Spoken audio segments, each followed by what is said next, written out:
Everyone. I think we're about ready to get started. We're going to continue to let people into the room and we can get going, I think, this morning. Ian, are you good to start rocking and rolling, sir? Yes, I think we're ready to go. I love it. Yeah. Amazing. Thank you so much for joining us in our first episode. I'm calling it an episode of Connected Conversations. We're really excited and we hope that this will be a bit of an ongoing series. So appreciate you guys joining us. The series will be hosted by myself and Dr. Ian Patton. So we're just going to start by introducing ourselves very briefly at the top. My name is Lisa Schaefer. It is my absolute joy and honor to be here today and to help coordinate and host these conversations going forward. I am the chair of the Public Engagement Committee with Obesity Canada. And at the root of everything, I am a 46-year-old woman living in Vancouver who has lived with obesity her whole life, including navigating bariatric surgery in 2015. And out of that experience, I found Obesity Canada, and I have become a far more educated and empowered advocate to really try and help change the narrative around obesity, diet culture, bias, stigma, all those kinds of things. Miss Piggy was my hero in life, so I've never been particularly shy. You guys will learn that very quickly today and ongoing if you haven't met me already. And I love these conversations. I enjoy getting into, the shadow work a little bit, as some people call it. And I think the only way we really are going to impact change is by having some of these more nuanced and tricky conversations. So that's a little bit about me, but I'll pass the floor over to Ian so you can introduce yourself for a moment as well. Yeah, thanks for that. So my name is Ian Patton, and I am the Director of Advocacy and Public Engagement for Obesity Canada. I come at this from a few different roles. Like Lisa, I have my own lived experience. I had bariatric surgery myself in 2014. And so I speak regularly about my experience, and I'm pretty passionate about advocating for better access to care for Canadians living with obesity and the reduction of weight bias and discrimination. So that's something I'm involved in quite a bit. But I also have a bit of a background academically in this area as well. So I have a PhD in kinesiology and focused in on obesity research as an academic prior to being employed by Obesity Canada. So I've been involved with the organization for more than a decade now. I started as a student when I was doing my PhD, and then turned that into some volunteer experience, and then that ended up turning into a full-time job for me. So that's kind of how I got here. And Lisa's my partner in crime that I tag along with here on these things, and I'm really excited about this. Awesome. And I think Ian's a fantastic example of kind of that entire 360 modality that really is Obesity Canada, and talks a lot about how we work with students and new professionals, our SNPs, as we endearingly call them. Some of them may be here today. And really the tent poles around Obesity Canada are all about education, research, and advocacy. And that really motivates and is at the root of all the things that we do.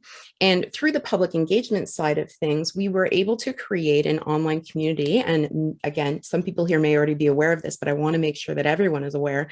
We have two online communities happening right now connected to Obesity Canada. They're hosted in an outside platform from other social media platforms. So they're closed environments. We really do our best, especially on the patient side, to make sure it's a safe and secure environment. We vet people that come in. So we have what are called OC Connect, that is the patient side, and then OC Connect Pro for our healthcare practitioners.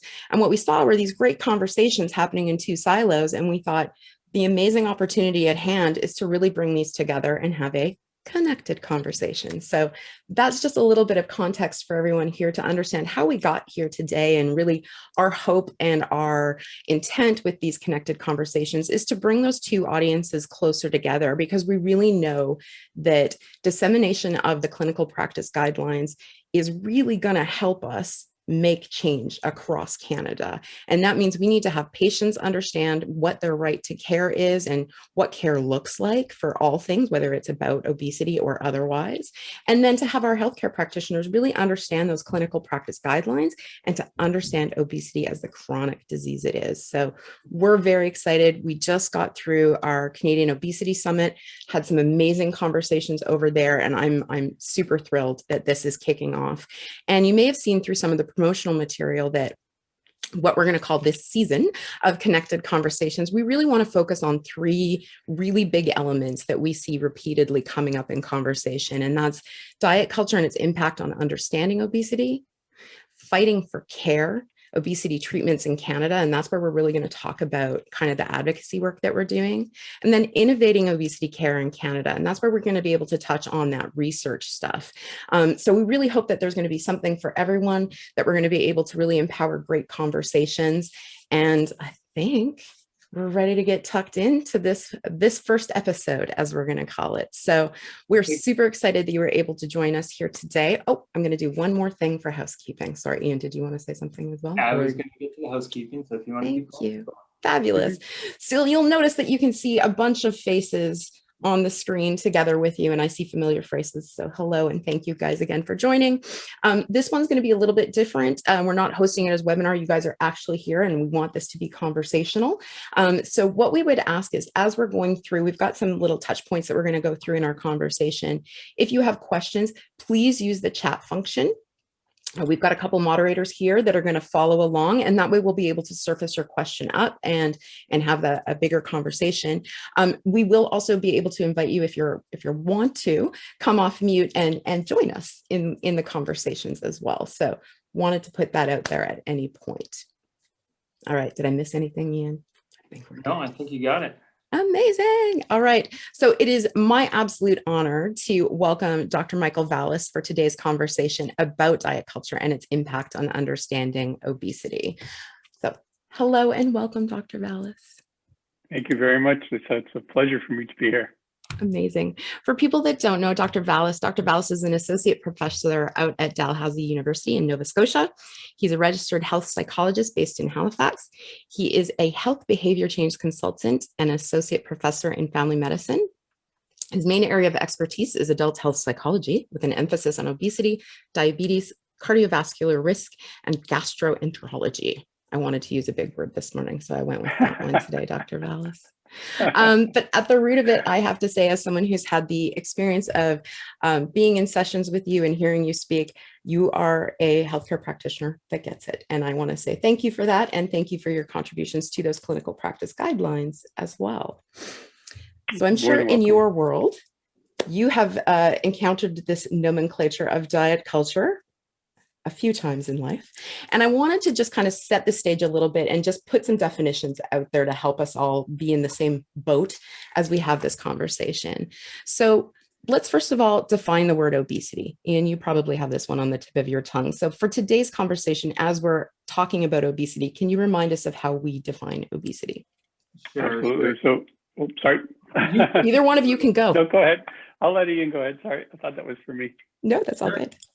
Sure. So with Obesity Canada, we use the definition that was in the new clinical practice guidelines that were published last year. So when we talk about obesity, we are not talking about size. We are not talking about weight.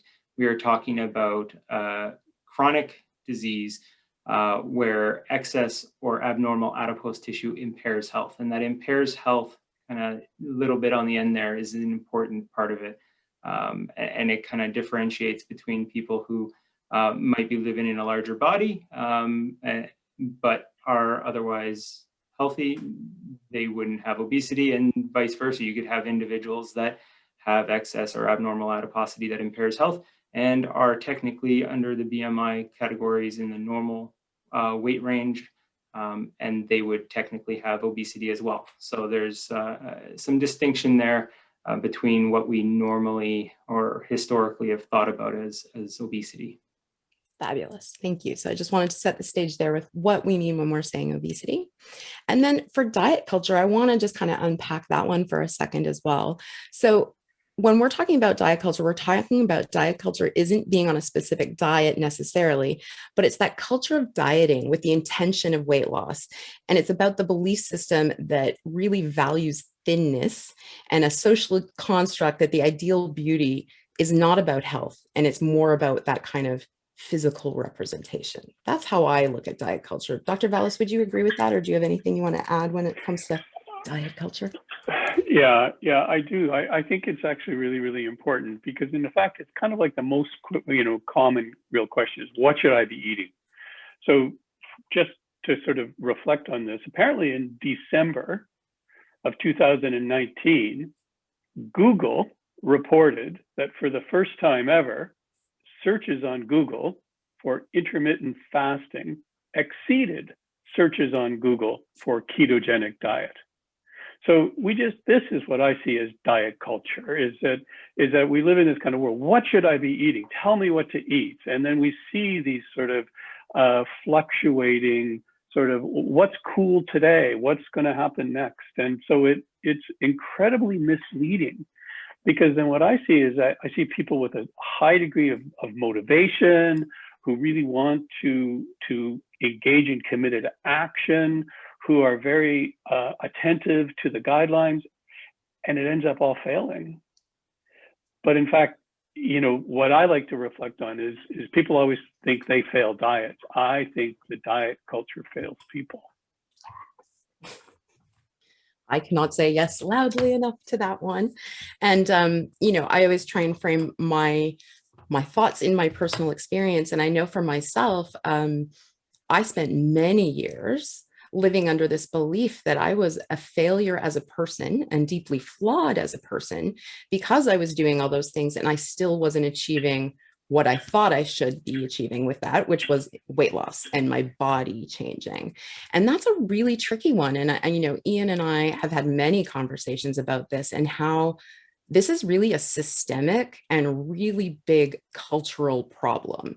It is not about one diet fix for anything. It's about really kind of trying to unpick this kind of mentality that we've been raised in and that we're all steeped in. And I want to just call that out for a second as well and recognize that all of you that are here under, the healthcare practitioner lens, and thank you for being here, you guys are raised in the same diet culture world that the rest of us are. So, it's really challenging when we know that obesity medicine or obesity science isn't really even taught in medical schools right now. So really a lot of that insight when we go to see a doctor where they're telling us to eat less and move more is more informed by diet culture than actual academia. Would you guys agree with that one? 100%.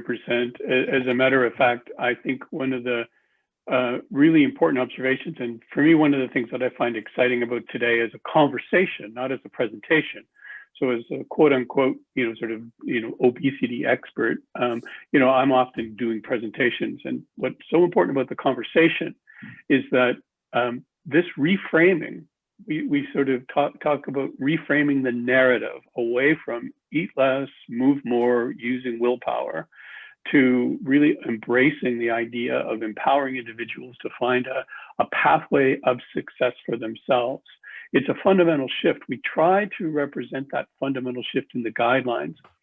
But I think what everybody needs to know is that the doctors don't yet know. As you're just saying, Lisa, we look at this sort of dissemination of the guidelines. I very much believe that those of us who wrote the guidelines will be less effective at disseminating the guidelines than individuals living with obesity and regular citizens.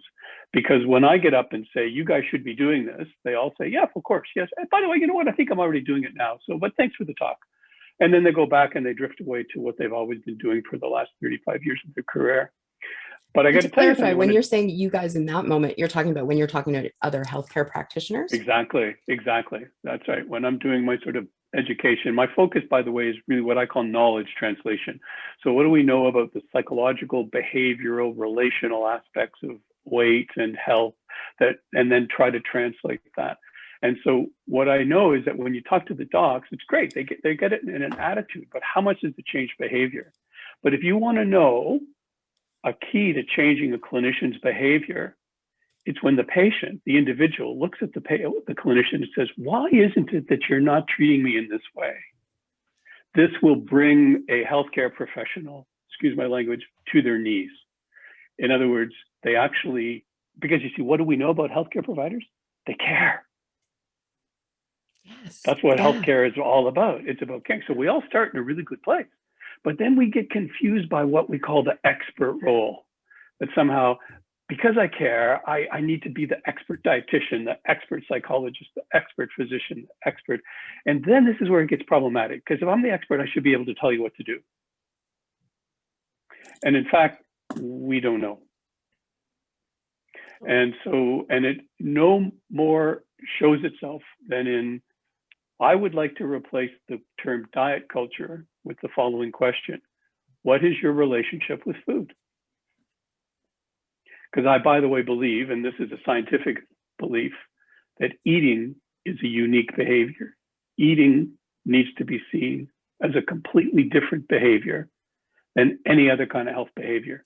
Physical activity, medication adherence, sleep hygiene, all of these are behaviors that you kind of start out in a neutral point of view.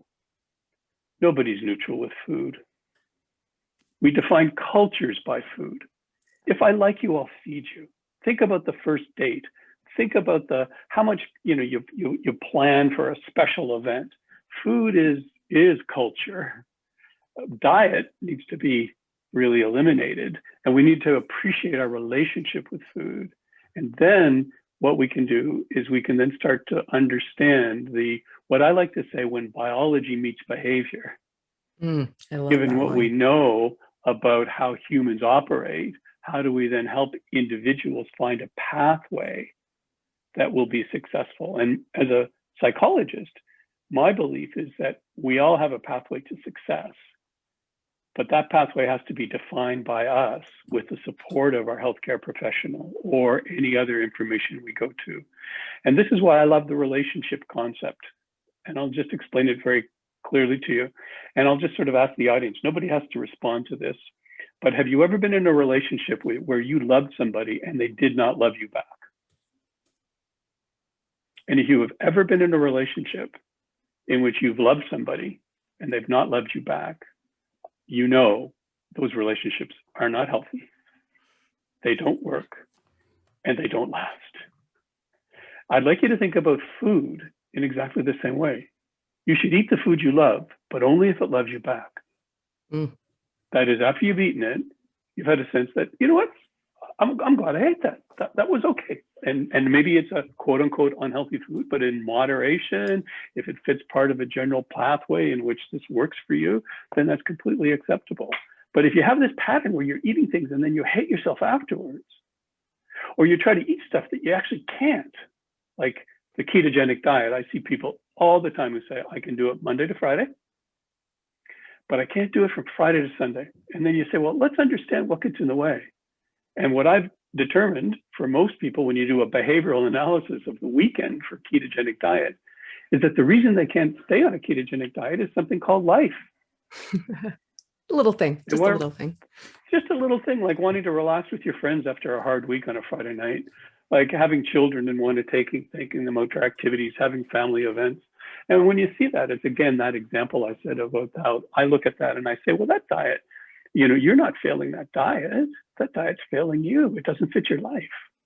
And so our job as health professionals, and this, by the way, this is true for medical therapies, for bariatric surgery, as well as for any quote unquote lifestyle intervention for obesity. It's working with an individual to be able to identify what their pathway to success is. And we do have an understanding that we can bring to bear on this. I had the fortune of being part of the clinical practice guidelines in 2007 when Obesity Canada released the first guidelines. And I wrote the chapter on the behavioral psychological component. I did again in these guidelines. And it's amazing to see the knowledge difference, how much we've learned about the importance of understanding how behavior actually works, and importantly, how we can sustain health behavior change. It's a huge part of it. And I know we're gonna bring the conversation back to that, but you said about 20 things that I want to go back to within all of that, which is perfect. And the whole point of these conversations, because one of the things that Ian and I spend a lot of time in our patient community world talking about is that this is complicated and this is chronic. This isn't a fix with a diet or a one change necessarily. There is no one cause and there is no one cure. And, it's similar to, when we're looking at the new pharmaceutical medications, those kinds of moments, if patients walk in with that idea of like, I'm going to take it until I hit X and then I can be off of it, that's a really false belief. It's like my glasses. If I want to see correctly, I need to keep wearing my glasses. If I want my body to be able to function with the use of these medications, I need to be able to stay on them. And that's going to lead to a million conversations about advocacy and costs and all those kinds of things. But I'm going to put a little pin in that big box for the moment, and kind of get back to that idea of this really is complicated. And one of the things that I think diet culture has done, and I'd love your perspective on this, Ian, as well, is everybody feels like we know more, that it is our place to also comment on other people's food choices, other people's lifestyle choices, because I have read an article. And I also know, as a person who lived in a larger body, I wanted to believe when the magazine told me if I did this for 21 days, I would lose 21 pounds, those kinds of moments. So it's really hard when you're seeing these magazine covers that say, live your best life now after you lose 20 pounds, and then don't eat a banana because it's carbs. And like, it's so much. And I know that from a female perspective, but Ian, what about let's go to a men's perspective for a moment around diet culture, if you would indulge me.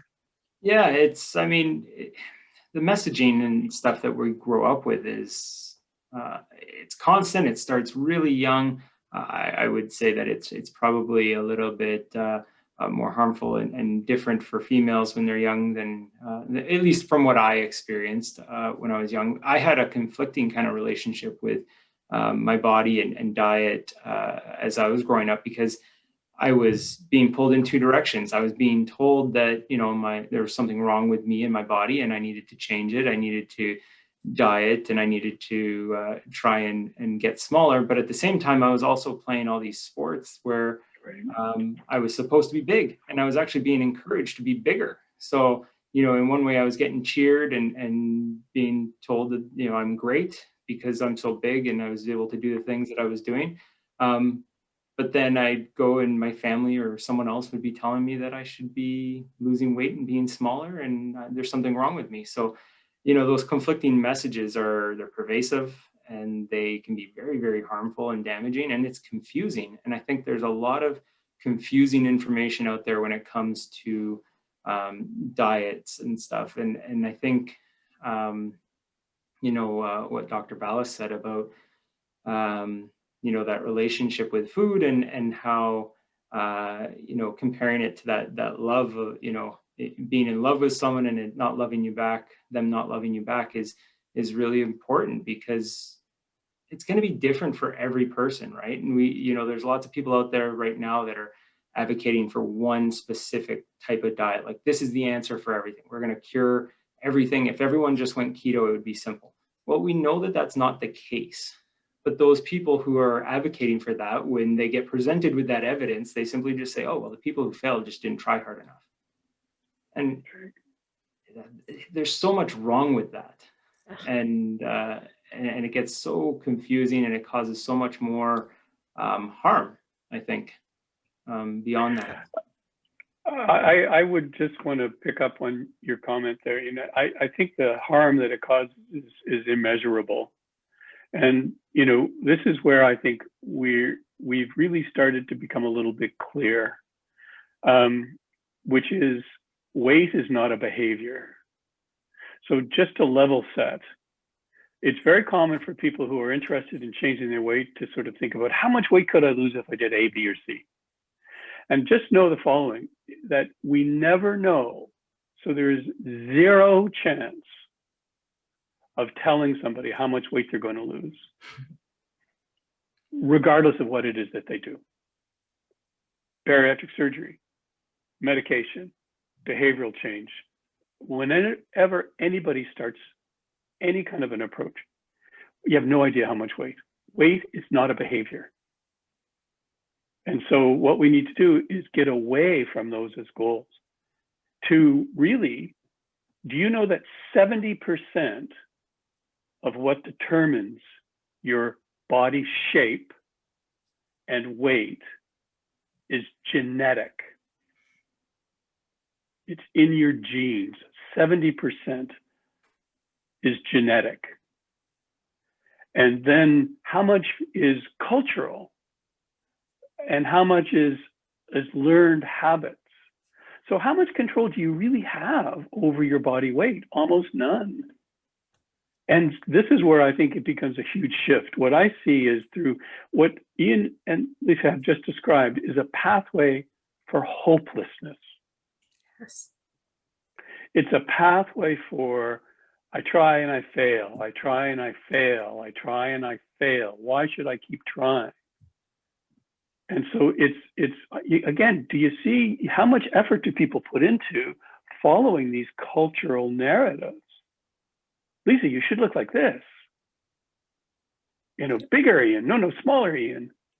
And in fact, when we then participate, and if the outcome is failure and hopelessness, this is cruel. I mean, in my world in psychology, you'd lose your license if you did something like this. That you know, as psychologists are you know, doctors do no harm physically, psychologists do no harm psychologically. And I can tell you these are incredibly harmful. What about the concept of best weight? And what about the outcome of body acceptance? Yes. What if we threw out this sort of norm and said, you know, I love the expression, bring me your best. And I think everybody knows that, right? You know, when you engage in behavior, when you start to feel like, you know what, I feel good about myself. This is my path. And I see this as a compass. This is like a guiding North Star. Take you closer to the person that you want to be. Because the one thing that happens with the diet culture, I think, is that you drowned out your own voice, what we psychologists call the wise mind. Should I stay? Should I go? What's in my best interest? Most of our life decisions, there's never one right or wrong. I should do this or not this. What if we start to be able to kind of listen to ourselves, right? And we then understand, well, okay, Ian, your choice is great for you, but your choice doesn't work for me. What is it that allows me to say, no, you know what? I want to do this rather than that. This is the wise mind. And if we could introduce compassion, and that's what we're trying to do, reframing obesity from a behavioral failure to a chronic medical condition allows us then to treat individuals as if they had any other chronic condition, which is a caring model in which we try to help the person live the best that they can with a chronic condition. And I see this in diabetes, which I think is fascinating, and I'm really looking for this in obesity field as well. Someone with type 2 diabetes who says the following: I've never been healthier since I've been sick. It's very common for people prior to their diagnosis. Type 2 diabetes is asymptomatic. You usually have the process that leads up to it for about 8 to 12 years before you're actually diagnosed with type 2 diabetes. You're sort of in this pre-diabetes kind of pathway. And then someone comes along, diagnoses the person with a chronic disease, type 2 diabetes. And then the person uses it as an opportunity for learning. And they end up saying, I've never been healthier since I've been sick. I'm looking forward to when the understanding of obesity as a chronic medical condition allows people to make changes to how they care about themselves with collaborative efforts, such that they can say something very, very similarly. And I guarantee you, it will be about finding food that likes you, finding ways of kind of keeping out the demons, processed foods, those things. Who doesn't have cravings, right? Who doesn't respond? I published a paper a couple of years ago. We did a survey of basically a Leger Canadian survey of 1,500 Canadians, 70% of whom report that they have cravings that interfere with their health outcomes. So cravings are really the most common scenario. So how do we sort of work with that so that we find a pathway that really can bring people to their success? I love this so much because again, just framing in my personal experience so that I'm not speaking for others. What you just said is a very big reflection of how I feel about my life since I kind of started understanding obesity as a chronic disease in 2017. And the way I phrase it is, it actually brought me a great deal of peace. I had been living my life trying to be a perfectionist and a people pleaser because I was continuing to fail in this one. I'm sure I failed in other buckets, but it felt like this was the one bucket where I could not meet success. I have a great career. I have great relationships. I have all these things, but I continue to be this failure in this one place. Excuse me. So understanding it under this new lens and then actually receiving treatment and care that was appropriate brought me peace. And I've been able to unclench, for lack of a better idiom right now, about a lot of things that used to take up a lot of space in my head. And that really inspires me to do the work that I do, because I just know if we could help so many others create the space in their head, like the greater good that we could bring to the world, first of all, like, wow. And then we can also quiet this diet culture noise. And I just want to go back to one thing where we were talking about diet culture and this, we very much believe that weight is a behavior. I think weight is not a behavior might be my new t-shirt that I'm going to start selling on Etsy. So y'all follow me for that, because I think I could sell a lot of them. That is really, really big. And that was a really hard hill to climb as a patient as well, or to like give up that belief. And it's the cleanest pathway in my brain to keep going back to if I'm having a bad day, or guess what, plot twists in life, they're going to keep happening. And then we want to go back to those well-worn paths in our head where it's like, if life doesn't feel like I can control things, I feel like I can control this, which was never true. But it gives us that kind of sense of control. And I love what you said as well about we lose our sense of self and that wise mind. And therefore, it's that much easier when we see keto, paleo, pew, pew, pew, but we do need to be able to talk about food and movement as part of this. And that's a really, really sticky wicket sometimes. Yeah. I know, Ian, you and I were just talking about this last night as well. Go ahead, Dr. Vallis.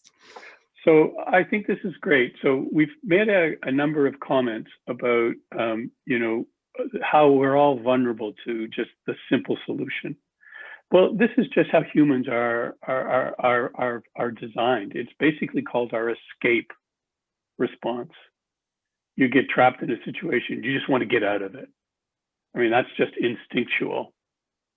And so what happens is that, oh no, we have a problem, we want out of it. So we come to a healthcare professional, or we go online, or we buy a book, or we talk to somebody. And we always start with that. We always, of course, that's just human nature. Just, is there something I can take? Is there something I can do? But let me be honest with the audience. How many people are actually surprised that it's not simple? They actually think, oh my God, I just thought if I ate broccoli 2 times a week, then everything would be fine. Or if I just gave up. How many of us actually really drank that Kool-Aid?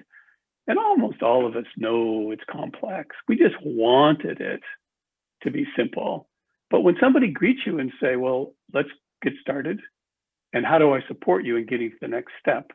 This is what we find. And this is where we're really hoping labeling obesity as a medical condition, making it a legitimate chronic disease, and then empowering individuals to actually find a voice. So it's not your fault, you're not to blame, you're a victim of the diet culture, you're a victim of the medical culture. And so it's important for us to sort of empower the individual, and then we shift this so that we come in saying, is there something simple I can do? The answer is, well, there are things that you can do. It's not simple, but let's go. Let's work together. And this is where we think, we start looking at like the guidelines, where there are just, I don't know how many recommendations we made. I see Amena's on the call. She probably remembers how many actual recommendations, maybe 300. I don't know. I mean, maybe you could just sort of tell us whatever you recalled it to be. But there are a lot of very evidence-based recommendations that we've made. And so the amount of work that can be done to help you is incredible.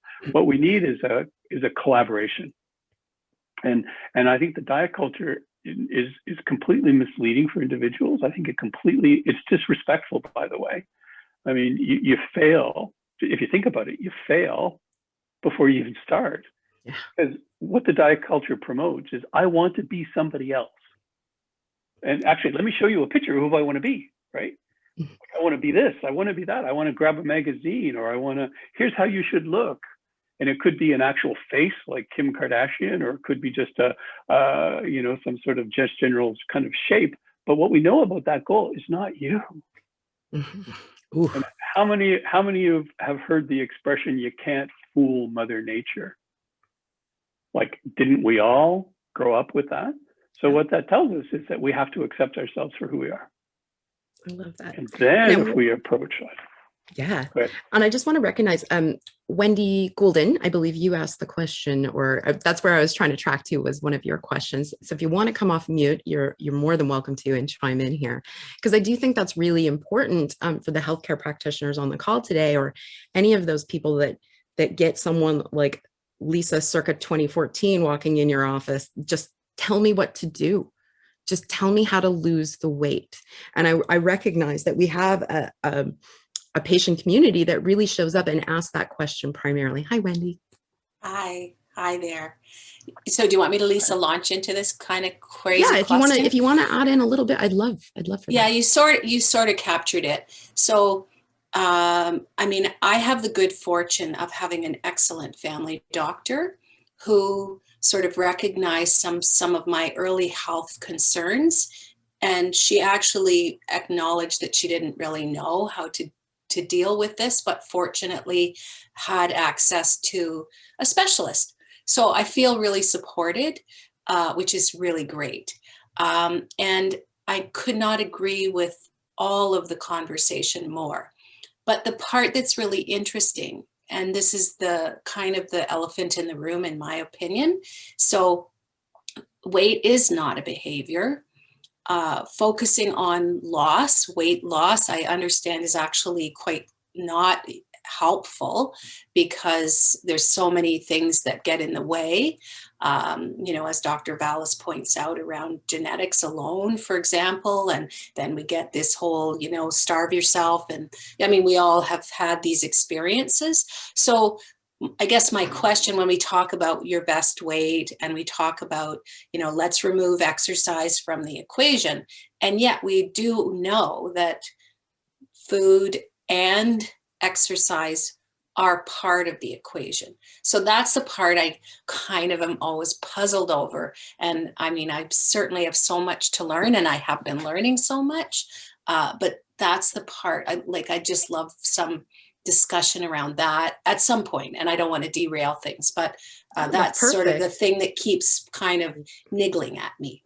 Thank you so much, Wendy. If you don't mind, I wouldn't mind jumping in here, and then we can maybe get Dr. Vallis's bit in here as well. But with my background being in kinesiology, I studied exercise and the body and movement, and I've taught nutrition at college before, and so this is an area that I'm very passionate about. And whenever I'm giving talks or presenting on this stuff or at conferences, I think there's some confusion there when people think that, we're saying that diet and exercise are not important or something. That's not what we're saying at all. That's not something, everyone should be eating well and as healthy as they can. And everyone should be trying to exercise and move their body as best they can, as much as they can. And that is super important for your overall health. I, as a kinesiology, would argue that, exercise and activity might be one of the most impactful things you could do for your overall health and well-being. And, it has an impact on virtually every aspect of your health. So it's super important. But when it comes to obesity, it is no more important than it would be for any other chronic disease. And I think that's how we have to frame it. It's not the solution, it's not the cure, it's part of that larger equation. If you're someone who has hypertension, you can improve your hypertension by eating well and exercising more. You can't cure it by doing that. Same thing with type 2 diabetes, same with any other chronic disease. It's part of the equation, but it is not the solution. And so reframing it in that way, I think, helps. I think this is a great conversation. I like the idea of kind of sort of opening it up. We're kind of labeling this conversation around the diet culture, but I think what we're really trying to talk about is shifting away, I would say for us all, to think more about that idea of the wise mind. You know, you come up with your solution. You know yourself well. And this, Ian, I couldn't agree with you more about the exercise piece. There is a bit of confusion around that because exercise, you basically, as one of our colleagues in Ottawa says, Johnny Friedhoff, you cannot outrun your fork. In other words, if you think about body weight, it's really more about calories. And part of the challenge with, you know, exercise is that in order to exercise enough to burn off more calories than your body will compensate for, you have to be like running a half marathon every single day. And so it's just sort of as the evidence kind of suggests that. And yet at the same time, exercise is one of the most healthiest things that you can do across the board. For me, I think I'd like to add the conversation that I believe that health behavior will give you the biggest bang for your buck. That is eating, activity, sleeping, relationships, stress, optimism, these basic sort of health-related concepts. And I would think it would be really interesting, you know, kind of in a fantasized world to sit down and say, let's create a plan. And I can tell you what I know, I can make some recommendations, and let me you tell me what you know. And so that if you think about that, your comment, Wendy, it wouldn't be, okay, I have to get this through diet, because we see other people who actually, they actually are very effective at managing their health through physical activity, because physical activity becomes the gateway for other behaviors. For other individuals, it's eating that becomes the gateway. For some people, it's managing stress that becomes the gateway. So I think we actually, there's a psychological term for this called co-action, which is if you change one behavior, it increases the likelihood you can change other behaviors. And so this is where we get kind of stupid as clinicians, that if we clinicians think, okay, I'm going to tell you what behavior to change. Well, if you think about co-action, maybe the idea is to say, well, you tell me what behavior is easiest to change. And let's say if we can't then reinforce your success at then leading to maybe adding on newer behaviors. And remember, when I talk about behavior change being the biggest bang for your buck, I'm talking about sustained behavior change. So I don't care what you can do in the next 6 months. I care what you can do in the next 16 years. And try to think about behaviors that you can accomplish, that you can actually continue in the long term. Because what's amazing about behavior is what's called human adaptation, which is, I lived in Toronto for a number of years. I trained there, and then I came back to my home in Halifax. And, I run as a hobby, and my fitness level just super improved when I moved to Halifax, because there's hills everywhere. Like, you can't go anywhere in Halifax without going up a huge hill. Whereas where I lived in Toronto was flat, right? And so if you think about, just that sort of, increasing your sort of physical activity by, just using this as a gateway to change, I think we really need to support the person in their journey. Where's your starting point? Because as adaptation happens, right? So the first 10 times you make a change to your eating pattern or your physical activity pattern, it's hard. But after this 100th time you've done it, it actually gets shifted. It's just like driving a car, right? It's like a habit, essentially a habit, right? Form a new habit. Yeah. Mhm. Yeah. Right. No, that's very, very useful. I like the concept of like co-action, and certainly, when you feel healthier, exercise is not as difficult, you sleep better, your stress is like, it is all connected. So yeah, it's a very good conversation though, because I do find that still there's, it's really about changing 50 years of our brains, really. Well, for Absolutely. me, 50 plus. Yeah. Okay. Thanks so much. Thank you. Thank you. I want to recognize Eddie had his hand up first, and then Kathleen, we can come over to you. I know Eddie wanted to ask a question. So Eddie, if you want to come off mute, we can absolutely. Yes, thank you very much. It's a pleasure to be here. And I just wanted to say up front, like how wonderful it is to actually hear people who are going through similar things that I'm going through. Because before I found the site, it's very isolated out there. You're kind of just wading through everything on your own, trying to figure out what to do, where to go for help. And so my question kind of comes in terms of like what you're talking about right now, about behaviors and where to go. Because I mean, just looking at the chat, a lot of people, me included, a lot of people say like, we've gotten so much information over 10, 20, 30, 40, 50 years of like, don't eat this. And then 10 years later, eat this. And then 10 years later, it's not even about what you eat, just don't eat until like this time. And then 10 years later, it's like, make sure you have this herb or whatever. Yep. And by the time this call is over, something else will have changed. Yeah, again. that's it. Yeah. It feels like the diet industry really just follows like the market, like product cycle. Like things start and they go into the maturation phase and then they get phased out.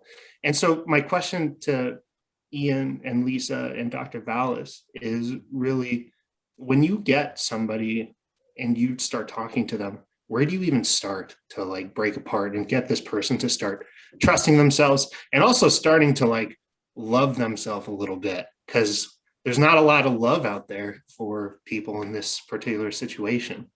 Yep. Great question. I think I'm going to let, I'll let Lisa and Dr. Vallis chime in here, but I think when I first start these conversations or people start bringing these sorts of things up with me, I think one of the most important things is to kind of decouple weight and stuff like that away from that whole diet culture kind of conversation. And so like we always, you have to eat a certain way or you have to eat keto to lose this much weight. And we know that that's not a great measurement. We know that like, Dr. Vallis had already mentioned, that sets us up for failure because there's things that go on, biological stuff that goes on there that's going to fight against you and stuff. And so we're constantly going up and down this yo-yo and we try something new, we lose a bunch of weight and then we gain some of that weight back and then we're failures. And I think an important part is kind of decoupling that concept of weight and body size away from that, the behavioral stuff that Dr. Vallis was talking about. I think that's an important part of it. I'd like to respond as well. Eddie, I really appreciate your comment and I like the way you presented it. How do you get started? It seems so overwhelming. And I think that what I would like to offer is, and I see Wendy made a comment about obesity is a very lonely disease.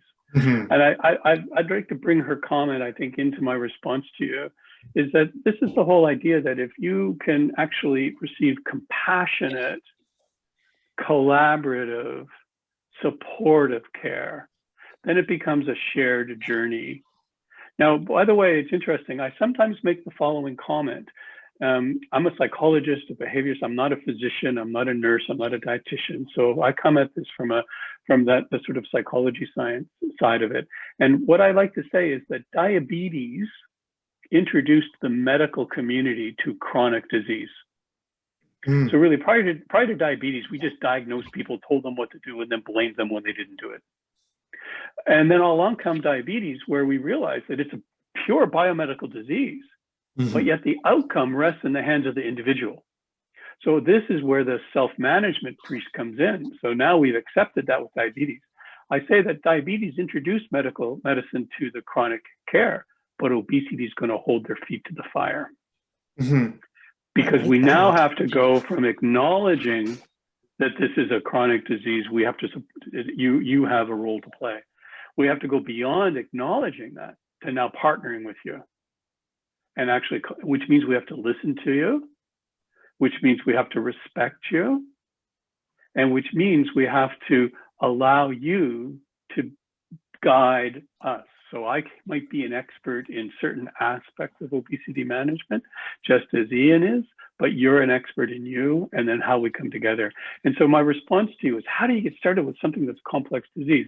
And here's my sort of understanding of it. We have something, we call it the Foresight Obesity Atlas. It's kind of a documentation of all of the factors that have been shown to relate to weight and health. And we actually just call it the spaghetti diagram because it looks like a huge bowl of spaghetti. But every individual has only one pathway. So although obesity is complex and there's thousands of interactions, I would say, Eddie, you and I, or you and a professional, you and a trusted, compassionate expert can figure out a pathway that'll be made for you. And so that the complexity is there, but every individual will be able to say, well, here's how I handle it. And I can find my pathway to success. And so we've seen so far that with this compassionate program, especially when we start to produce interventions that are evidence-based, surgery, medications, behavioral treatments, all that allow a person to develop control over the behaviors that contribute to their chronic conditions. And what we see is that that individual then feels as though they're supported. There's often an audible sigh of relief, right? You know, and I see that a friend of mine, Doug Earle's on the call. He's a guy from Halifax, and I know Doug, and he's often talked about just when he really got presented the idea of obesity as a chronic medical disease, it was like, so it's not just all my fault. So I've been blaming myself for decades. And I think he sometimes uses the word that he feels that it's kind of almost in a way it's a relief, and that this then motivates him. So now all of a sudden he's in the game. And I think that's a story that is going to be told more and more. And that's where I really see the advocacy groups within obesity really demonstrating that empowerment perspective. Amazing. Thank you so much. And Eddie, yes, and yes. I hope you are part of the connected communities and that we can continue to help make it less lonely for people is one of our big goals, because it isn't easy to start and it's really easy to stop once you do start, because in our pocket of people, we hear the right things. And I believe in science and I know this to be true. And then I walk outside my front door and like an octopus to a face, you know, it's all there all over again. And all of that same messaging, and the rap says is literally called it works. It must work. Like it's really challenging. And a lot of this is also nuanced. So it's generational thinking as well in my mind, or cathedral thinking, if you want to put it in that frame as well, because we've got generations of us that have been raised with well-intended. I love my mother more than anything on earth, but you know, like I inherited not just a genetic predisposition for this chronic disease, I inherited a lot of bad coping mechanisms and false information. So one conversation at a time and on repeat. Day one is as many times as we need, all of those things, right? Like it's about repeated behavior, and then slowly we will win and amplify. Those were 3 wonderful answers. Thank you all for taking the time there. And just one last thing, one last small comment to Dr. Vallis. I had heard your talk on hope and dignity and obesity management that was posted. And there were 2 things that just really stuck out. The goal is exercise and diet rather than weight loss, making that like the intervention is to get you moving and eating better. And because weight is biology, not behavior, those 2 things just right off the bat kind of cut through for me and really helped me out. And every day, like whenever I weigh in, I just make sure I tell myself it's biology, not behavior. Just keep doing. Right. Doing it. So thank you. All that the only thing the scale does is tell you the effect of gravity on your body. That's it. So you're just measuring gravitational pull. So what does that have to do with health? And what does that have to do with dignity and value, which we think is super, super important. Absolutely. Thank you. Kathleen, let's take it over to you if you're still open to coming off mute, my friend. Sorry about that. I'm a Zoom novice. All good. So Dr. Vallis, my question to you is about how we learn in diet culture to measure health differently other than a BMI, other than the scale. And is it possible to have other measurements that take a focus? And how do we go about doing that? BMI has never been my friend. When I was 15, I was 120 pounds at 5'1". I was strong.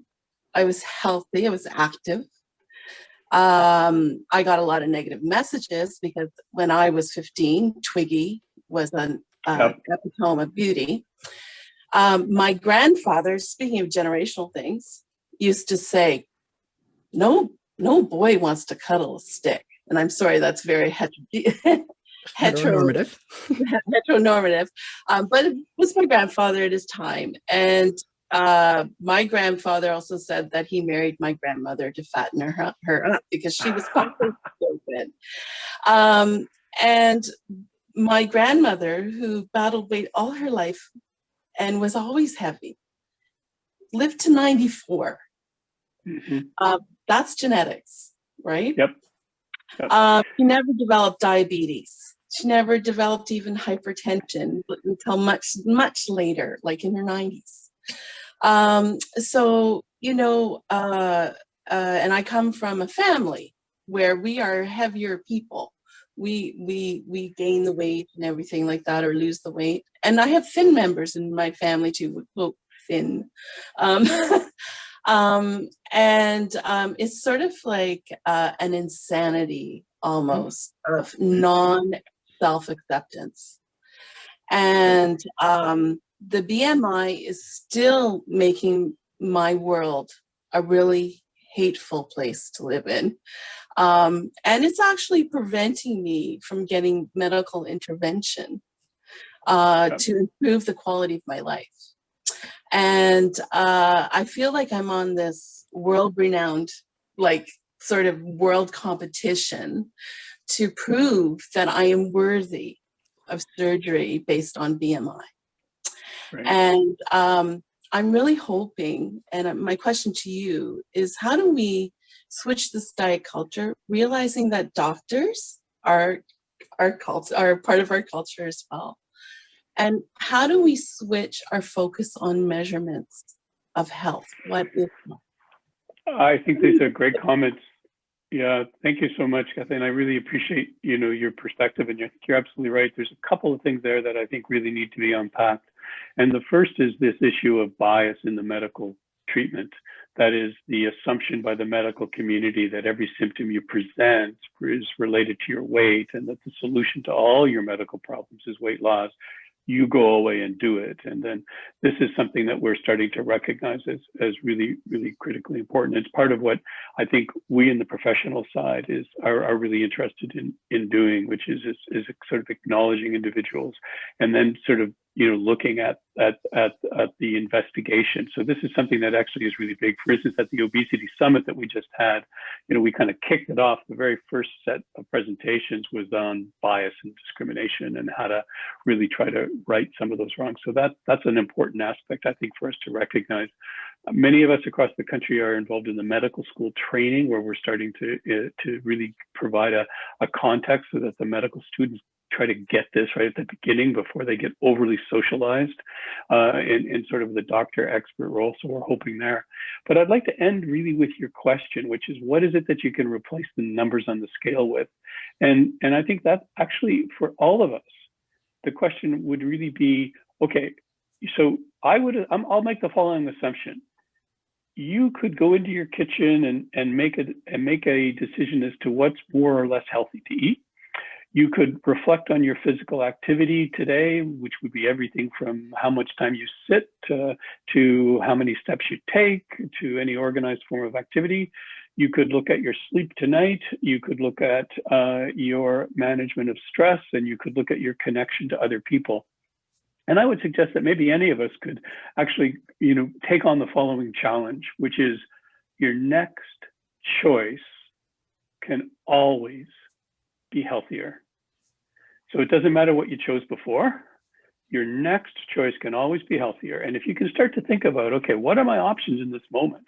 So right now I'm sitting, so I could make the choice, and I'll do it, excuse me, I'm just going to choose to stand up. So I am now healthier than I was 5 seconds ago, because I went from a sedentary position, which I had been in for quite a bit of time, to now I'm standing. This is in my best interest, and this will actually help me. So we could start to kind of tell this personal story that would be based on these controllable behaviors.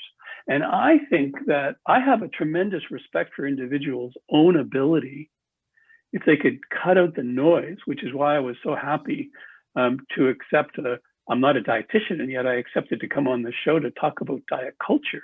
Because I do believe that I don't have to be the dietitian because you guys already know what to eat. The question is, how do we empower you to sort of reflect on, those next choices? Because that's what counts. The journey of 1,000 miles begins with a single footstep. And so, you don't have to get to the end of the race. You just have to get to the next telephone pole. And so I think if we start to reframe our expectations, and then, Kathleen, maybe you could count things that have to do with physical activity that are health-based, things that have to do with eating that are health-based, things that have to do with stress, relationships, sleep. These are very, for all of us, these would be relevant health behaviors, and we could contribute to the journey really at any point. And I think if we could shift away from there, I don't really care what the scale says, because, for me, I just feel that it's really tainted. I have this argument with psychologists all the time because the evidence shows regular weighing is a part of successful weight management. And I don't know, if you don't like to weigh yourself. It's such an individualized thing as well. Totally. I'm so appreciative of this conversation, but I have to be mindful of time because I think we're at the hour, and I don't want to dismiss some of the comments that I'm seeing over in the chat area as well. And I want to recognize that there's an amazing thread happening over there that I really do want to pick up on.